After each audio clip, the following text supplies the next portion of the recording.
Hello everyone, welcome to the commerce classes with Pankaj Chopra. बेटा हम लोग चैप्टर कर रहे हैं accounting for dissolution of partnership firm. इसके अंदर हम फर्स्ट टॉपिक कंप्लीट कर चुके हैं रियलाइजेशन अकाउंट का। आज बेटा हम लोग स्टार्ट करने वाले हैं journal entries for realisation of asset and liabilities. तो बड़े ही ध्यान से बेटा इस कॉन्सेप्ट को समझने का ट्राई करना कि इसकी जर्नल एंट्रीज कैसे करनी है आपको। तो सबसे पहला काम क्या होता है बेटा, जब हम फर्म को डिसॉल्व करते हैं, फर्म को डिसॉल्व करते टाइम क्या किया जाता है कि जितनी भी एसेट और लायबिलिटीज होती हैं उनको हम रियलाइजेशन अकाउंट के अंदर क्या कर देते हैं, ट्रांसफर कर देते हैं। जैसे कि अगर मैं बताऊं कि बैलेंस शीट के अंदर आपके पास क्या क्या चीजें होती हैं, एसेट्स एंड लायबिलिटीज। क्या क्या चीजें होती हैं, एसेट एंड लायबिलिटीज। ये दो चीजें आपके पास होती हैं। अब आपको क्या करना है बेटा, जितनी भी एसेट्स हैं और जितने भी लायबिलिटीज हैं इनको हम ट्रांसफर कर देंगे कहां पे, रियलाइजेशन अकाउंट में। कहां ट्रांसफर कर देंगे बेटा, रियलाइजेशन अकाउंट के अंदर। लायबिलिटीज को भी कहां ट्रांसफर करेंगे बेटा, रियलाइजेशन अकाउंट के अंदर।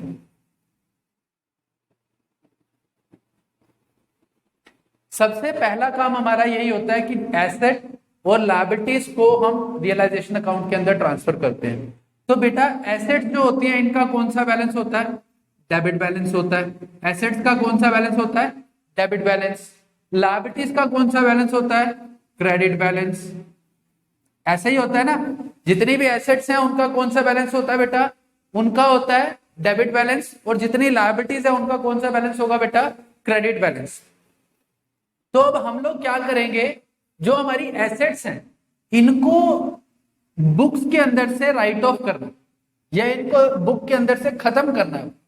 तो इनका डेबिट बैलेंस है, अगर मैं इनको क्या कर दूं, क्रेडिट कर दूं, तो इनके बैलेंसेस क्या हो जाएंगे, खत्म हो जाएंगे बुक के अंदर से।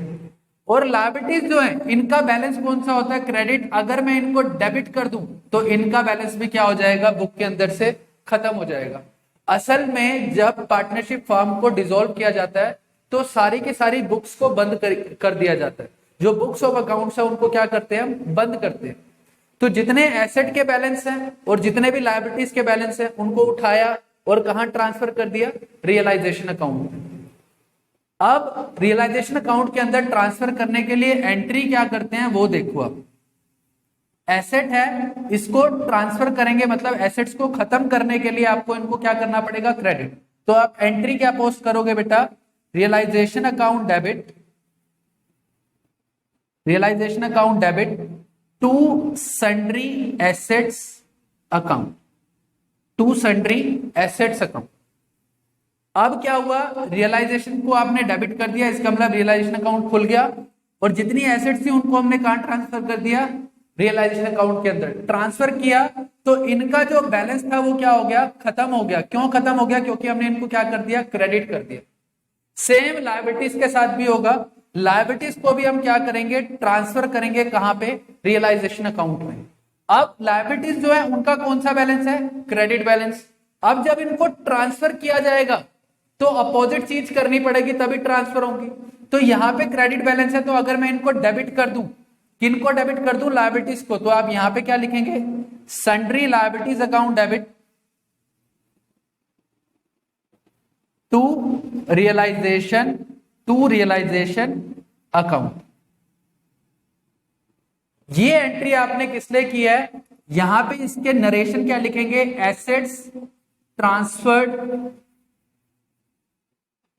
To realisation account, asset transfer to realisation account. और यहां पे नरेशन क्या लिखूंगा, liabilities transferred to realisation account, to realisation account. ये आपकी सबसे पहली जर्नल एंट्री होगी बेटा, एसेट्स और लायबिलिटीज को ट्रांसफर करने की। अब आपके माइंड में एक क्वेश्चन आएगा, आपके माइंड में एक क्वेश्चन आएगा कि सर बैलेंस शीट के अंदर सन्ड्री एसेट वर्ड तो लिखा ही नहीं होता, ना ही सन्ड्री लायबिलिटीज टर्म लिखी होती है। तो बेटा एसेट्स के जो भी नाम है, जो भी नाम है, जैसे कि एसेट्स के अंदर क्या लिखा हुआ मिलेगा आपको, फर्नीचर, और क्या लिखा हुआ होगा, मशीनरी, और क्या लिखा हुआ होगा, स्टॉक, और क्या लिखा हुआ होगा, डेटर्स। ये कुछ नाम लिखे हुए होंगे, रूल वही अप्लाई कर रहे हैं बेटा जो मैंने आपको बताए हैं कि रियलाइजेशन अकाउंट के अंदर क्या क्या चीजें ट्रांसफर करनी है और क्या क्या चीजें ट्रांसफर नहीं करनी। जो चीजें ट्रांसफर करनी है सिर्फ उनके लिए एंट्री होगी। अब जैसे अगर यहाँ पे आपको ये एसेट्स दी हुई हैं, फर्नीचर दिया हुआ है आपको, मशीनरी दी हुई है, स्टॉक दिया हुआ है, डेटर दिया हुआ है, तो जब हम इसको ट्रांसफर करेंगे यहाँ पे तो एंट्री क्या होगी, तब आप लिखोगे realisation account debit to furniture, to machinery, to stock, to debtor, और सारी चीजों का टोटल करके हम कहा लिख देंगे, रियलाइजेशन अकाउंट में। सारी चीजों का टोटल करके कहा लिख देंगे, रियलाइजेशन अकाउंट में। आप कहो तो मैं आपको करके दिखा देता हूं, आप कहो तो मैं करके दिखा देता हूं कैसे एंट्री होती है। मैं आपको एंट्री पूरी करके दिखा देता हूं कैसे होती है बेटा, कंफ्यूजन ना रह जाए माइंड में कोई। जैसे अगर एसेट को ट्रांसफर करना है तो आप क्या लिखोगे, रियलाइजेशन अकाउंट डेबिट, जो भी एसेट्स हैं उनके नाम लिखते जाएंगे जो बिक सकती हैं, जो बिक सकती हैं, जैसे कि टू फर्नीचर अकाउंट, जो भी एसेट्स के नाम बैलेंस शीट में दिए हुए हैं वो लिखते जाएंगे, to furniture account, to stock account, to machinery account, to debtors account. बेटा डेटर्स कौन से लिखने हैं यहाँ पे, जो ग्रोस वैल्यू होगी, जो ग्रोस वैल्यू होगी वो यहाँ पे लिखनी है आपको, यानी कि जो अंदर प्रोविजन माइनस करने से पहले वाली वैल्यू आपको यहाँ पे लिखनी है। उसके बाद अगर लिखा हुआ है प्लांट एंड मशीनरी तो to plant and machinery account. इस तरीके से आप बैलेंस शीट से सारी की सारी एसेट्स को ट्रांसफर कर देंगे रियलाइजेशन अकाउंट में, ठीक है। अब बात करूं अगर लायबिलिटीज की, तो लायबिलिटीज को कैसे ट्रांसफर किया जाएगा, लायबिलिटीज में भी जैसे मैंने एंट्री लिखी है, जितनी भी लायबिलिटीज है उनको हम डेबिट कर देंगे और रियलाइजेशन को क्या कर देंगे, क्रेडिट। तो एसेट और लायबिलिटीज क्या हो जाएंगी, ट्रांसफर हो जाएंगी। लायबिलिटीज के नाम सन्ड्री क्रेडिटर्स अकाउंट जो ट्रांसफर होता है, उसके बाद bills payable account,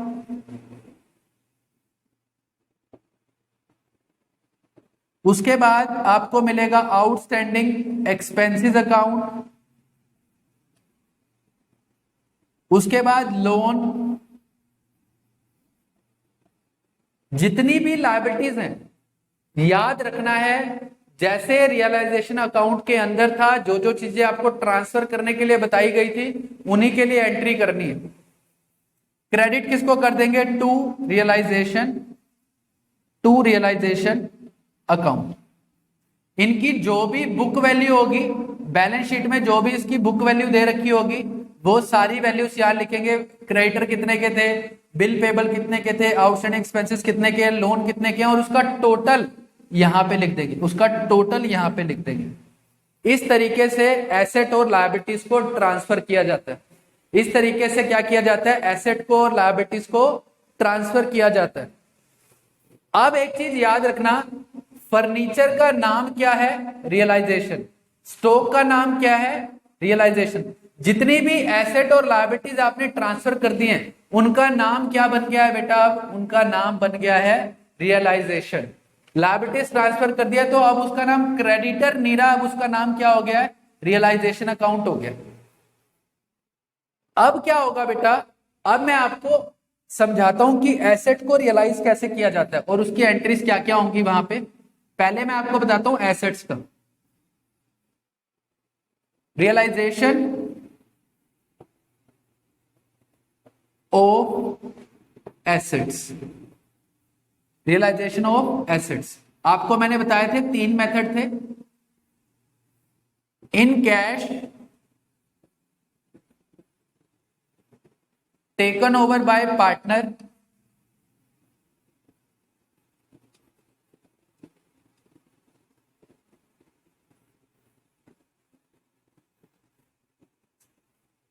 taken over by liability. Taken over by liability. अब बात को बड़े ध्यान से सुनना बेटा, अब बात को बड़े ही ध्यान से सुनना और समझने का ट्राई करना बेटा कि मैं क्या बोल रहा हूं और ऐसा मैं क्यों बोल रहा हूं। अगर फर्नीचर को बेचेंगे, अगर मान लो आपके पास एक एसेट है जिसका नाम है फर्नीचर, एसेट का नाम क्या है? फर्नीचर। अगर इसको मैं सेल करता हूं तो क्या एंट्री होगी बेटा? अगर फर्नीचर को सेल करेंगे तो एंट्री क्या करते हैं हम? एंट्री करते हैं हम cash account debit to furniture account, cash account debit to furniture account. बोलो ये एंट्री होगी या नहीं होगी? होगी या नहीं होगी बेटा? अगर हम फर्नीचर को बेचेंगे तो एंट्री क्या करेंगे? Cash account debit to furniture account, cash account debit to furniture account. लेकिन मैंने आपको क्या बोला है? फर्नीचर को जब हमने ट्रांसफर कर दिया रियलाइजेशन अकाउंट में, फर्नीचर को हमने ट्रांसफर कर दिया रियलाइजेशन अकाउंट में, तो फर्नीचर का अब नाम क्या है? फर्नीचर का अब आपको नाम क्या यूज करना है? Realisation account. आपको नाम क्या यूज करना है फर्नीचर का? Realisation account. तो अब एंट्री क्या करेंगे? Cash account debit to furniture नहीं लिखना, फर्नीचर का नाम अब क्या लिखना है हमने? रियलाइजेशन। तो इसकी एंट्री क्या बनेगी? Cash account debit to realisation account, cash account debit to realisation account, cash account debit to realisation account. समझ आ गई बात? एसेट को बेचा है, एंट्री वही करी है, फर्क क्या कर दिया? अब फर्नीचर का नाम क्या रख दिया हमने? रियलाइजेशन। तो इसलिए एंट्री क्या बन गई? Cash account debit to realisation account. ठीक है। अब दूसरी बात, अगर मान लो फर्नीचर को पार्टनर लेके चला जाता है, फर्नीचर को कौन ले जाता है? पार्टनर लेके चला जाता है। तो अब आपने पार्टनर से पैसे लेने हैं या पार्टनर को पैसे देने हैं? अगर फर्म की कोई एसेट उठा के पार्टनर अपने साथ लेके चला जाएगा तो हम उससे पैसे लेंगे या उसको देंगे? तो बेटा उससे हम पैसे लेंगे। जब पार्टनर से पैसे लेने होते हैं तो पार्टनर का कैपिटल अकाउंट क्या करते हैं? हम डेबिट करते हैं। तो अब यहां पे आपको क्या करना है? अगर एसेट को पार्टनर लेके जाता है तो नॉर्मली हम क्या एंट्री करेंगे? पार्टनर का जो भी नाम होगा वो नाम लिखना है आपको, यहाँ पे जो भी पार्टनर का नाम होगा वो लिखना है। तो आप यहाँ पे क्या लिखोगे? Partners capital account debit. वो लेके क्या गया है? फर्नीचर। फर्नीचर अगर बढ़ता है तो डेबिट, कम होता है तो क्रेडिट। अगर फर्नीचर पार्टनर लेके गया तो फर्नीचर कम होगा या बढ़ेगा? कम होगा। कम होगा तो इसका मतलब क्या करेंगे? क्रेडिट। किसको क्रेडिट करेंगे? फर्नीचर को। नहीं सर नहीं, आपने अभी बोला फर्नीचर का नाम क्या है? रियलाइजेशन अकाउंट है। तो हम यहाँ पे एंट्री क्या पोस्ट करेंगे? Partners capital account debit to realisation account, to realisation account. अगर एसेट को पार्टनर लेके जाएगा तो ये एंट्री करनी है। अगर आपने मार्केट में बेच दी तो क्या एंट्री करनी है? Cash account debit to realisation.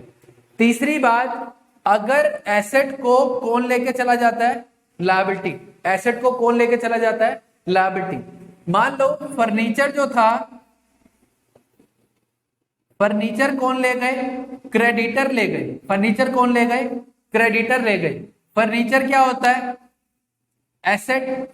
Asset अगर बढ़ती है तो डेबिट और अगर कम होती है तो क्रेडिट। क्रेडिटर क्या है? लायबिलिटी।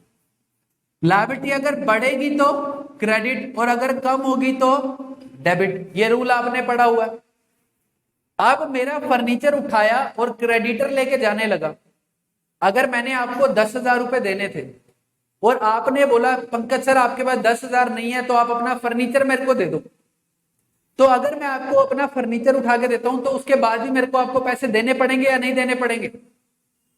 बेटा आपको मैंने पैसे देने थे, मेरे पास पैसे नहीं थे, आप मेरी एसेट उठा के ले गए, तो अब क्या होगा? एक तो मेरी लायबिलिटी क्या हो जाएगी?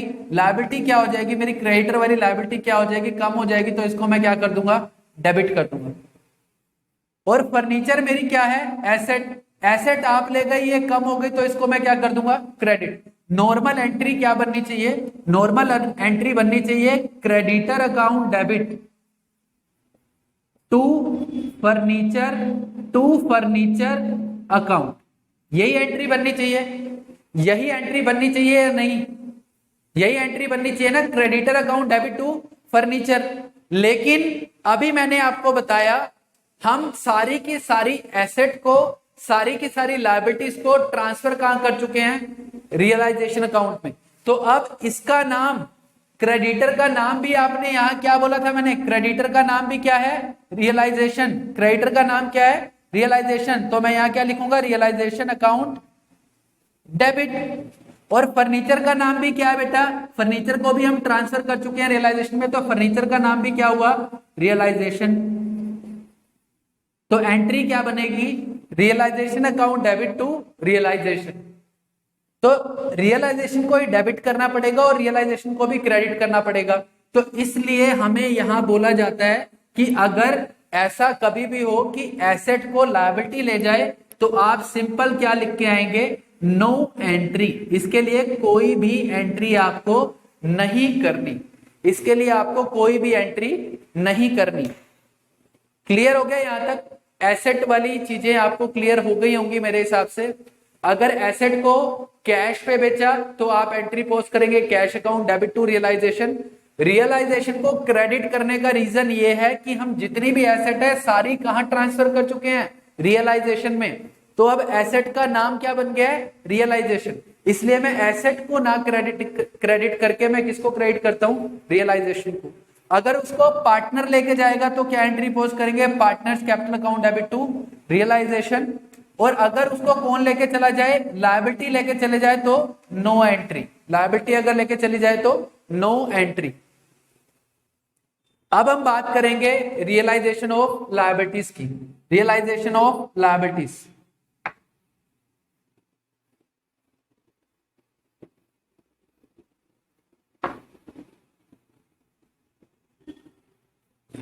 अब हम बात करेंगे realisation of liabilities.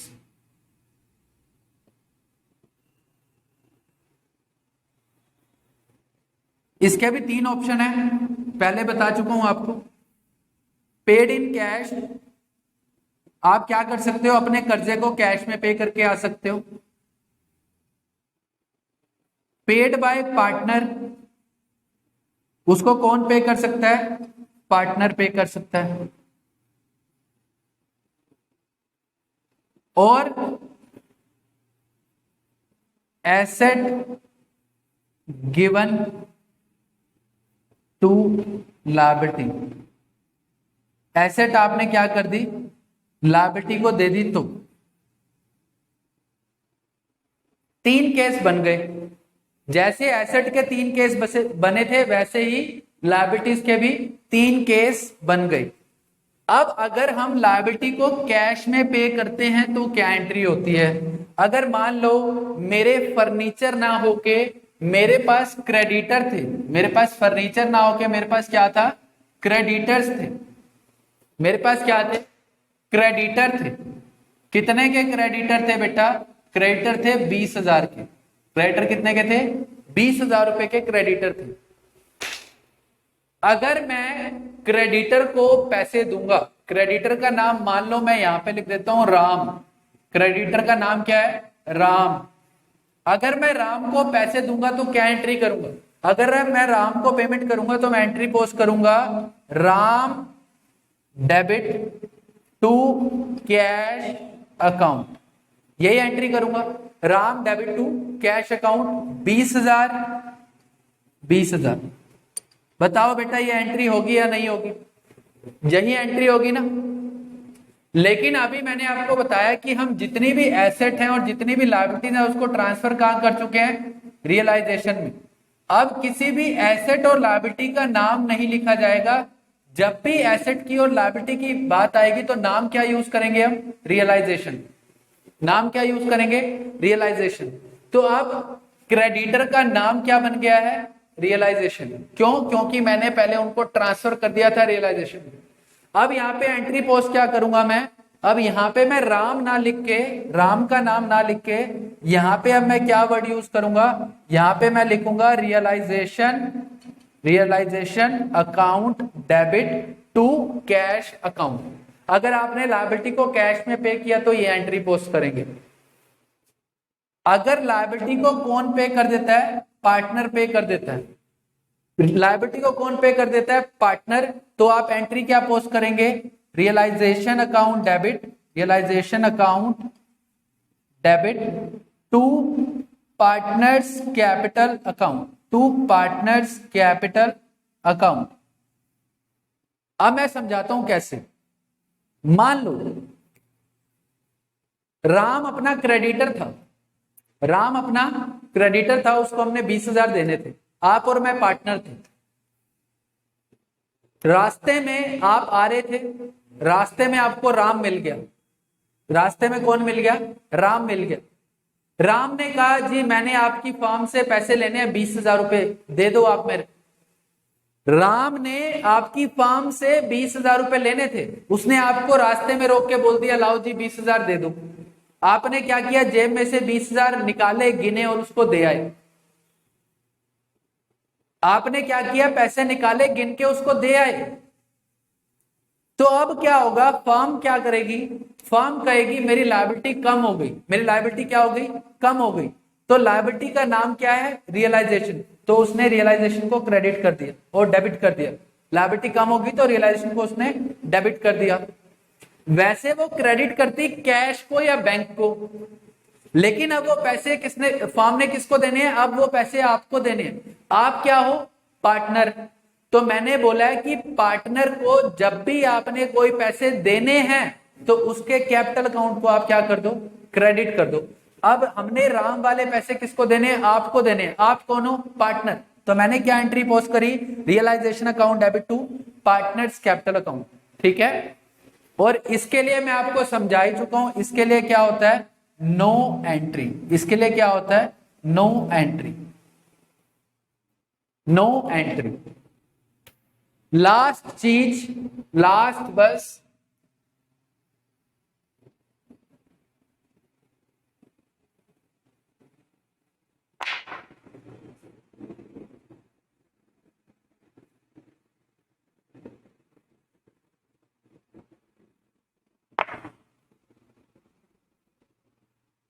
Last,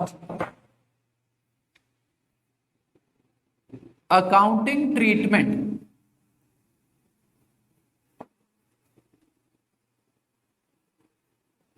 of realisation या फिर dissolution, dissolution expenses. Last,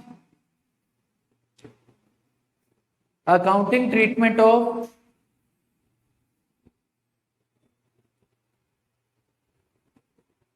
realisation या डिसोल्यूशन एक्सपेंसेस। इसके भी 4 तरीके हैं।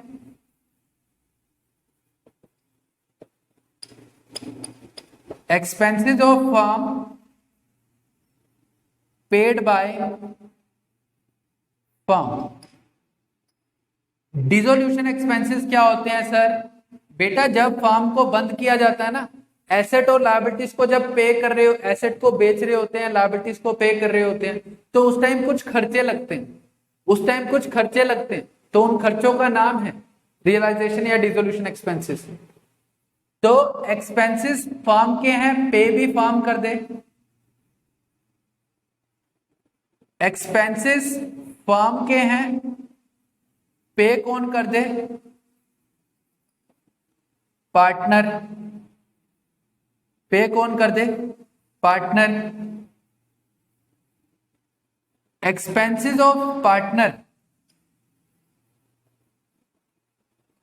Expenses of partner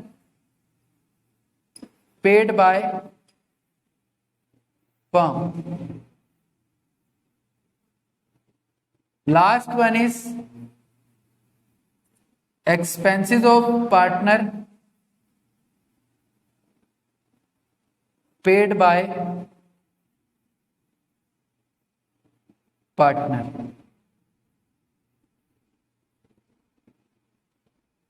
expenses of partner paid by partner।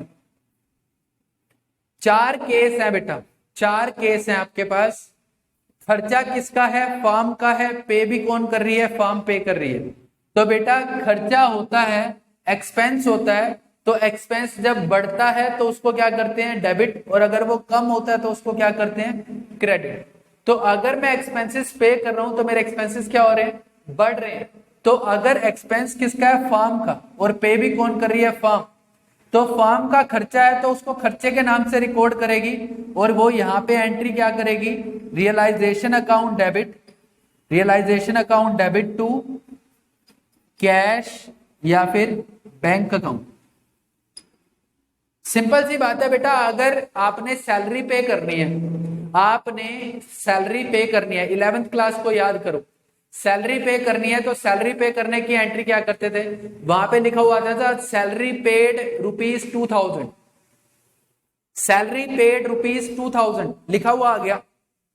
अब आप क्या एंट्री पोस्ट करोगे? Salary account debit to cash. अब ये खर्चा किसका है? डिसोल्यूशन का। तो मैं यहां पे अगर खर्चा पे कर रहा हूं तो सिंपल उस खर्चे का नाम क्या लिख रहा हूं मैं? रियलाइजेशन। सैलरी की जगह उस खर्चे का नाम क्या लिख दिया मैंने? रियलाइजेशन। तो एंट्री पोस्ट होगी realisation account debit to cash या बैंक अकाउंट। ठीक है। अब क्या हुआ?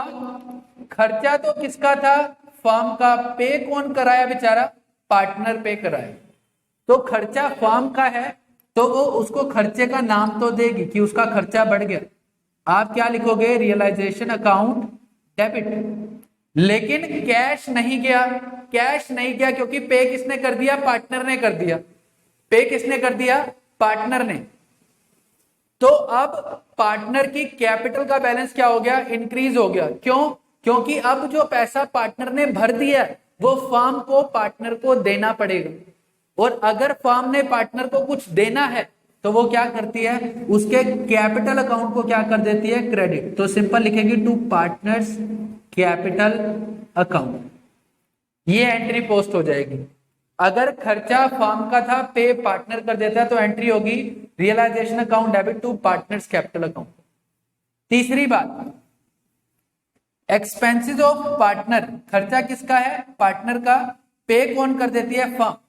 मान लो आप और मैं पार्टनर हैं, आप और मैं पार्टनर हैं, आपकी बिजली का बिल आ गया, आपकी इलेक्ट्रिसिटी का बिल आ गया। अब जो इलेक्ट्रिसिटी का बिल है वो दुकान पे आ गया, दुकान पे मांगने आ गया वो। तो मैं वहां पे काउंटर पे बैठा था, बिजली का बिल आपके घर का आया, दुकान का नहीं आया, आपके घर का आया। मतलब वो खर्चा किसका है? आपका है। फर्म का खर्चा नहीं है, आपका खर्चा है। तो अब मैं क्या करूंगा? मैं वहां पे इलेक्ट्रिसिटी बिल नहीं लिखूंगा, मैं इलेक्ट्रिसिटी बिल नहीं लिखूंगा। मैं सिंपल क्या करूंगा? वो पैसे अब फर्म ने आपसे लेने, आपसे यानी कि पार्टनर से लेने हैं। क्यों? क्योंकि वो खर्चा आपका था। तो मैं यहाँ पे एक्सपेंस का नाम नहीं लिखूंगा, मैं यहाँ पे क्या करूंगा? पार्टनर को डेबिट कर दूंगा। यहाँ पे मैं लिखूंगा partners capital account debit to cash या बैंक अकाउंट। बेटा याद रखना, जब तक खर्चा फर्म का है, जब तक एक्सपेंसेस ऑफ फर्म है, तब तक डेबिट किसको किया मैंने? रियलाइजेशन को। तब तक डेबिट किसको किया? रियलाइजेशन को। लेकिन जैसे ही खर्चा किसका हो गया? पार्टनर का, तो आपने रियलाइजेशन को डेबिट नहीं करना, आपने डेबिट किसको करना है? पार्टनर को। अब खर्चा आपका, पे भी आप कर रहे हो, तो खाते में किसके लिए बनाता हूं? खाते किसके लिए बनाते हैं हम? अकाउंट्स किसके लिए प्रिपेयर करते हैं? फर्म के लिए। आपका खर्चा यानी कि आप कौन हो? पार्टनर हो। पे भी कौन कर रहे हो? आप पे कर रहे हो। तो उसके लिए फर्म कोई भी रिकॉर्डिंग नहीं करेगी, कोई भी एंट्री नहीं करेगी। तो इसके लिए क्या हो जाएगा बेटा? No entry. इसके लिए नो एंट्री। इन एंट्रीज को आप रिवाइज करेंगे और क्वेश्चंस ट्राई करके देखेंगे। नेक्स्ट क्लास के अंदर, नेक्स्ट लेक्चर के अंदर मैं आपको कुछ एंट्रीज करके, कुछ क्वेश्चंस करके दिखाऊंगा, जिससे आपको ये टॉपिक पूरा क्लियर हो जाएगा। तब तक आप इसके नोट्स प्रिपेयर करें और जर्नल एंट्रीज करने का ट्राई करें। कोई दिक्कत हो तो मेरे को बताएं, फिर मैं आपको उस हिसाब से क्वेश्चंस करवाऊंगा नेक्स्ट वीडियो के अंदर। जब तक आपका रिप्लाई नहीं आएगा तब तक नेक्स्ट वीडियो नहीं आएगी आपके पास। ठीक है बेटा? आई होप आपको समझ आया होगा। Thank you.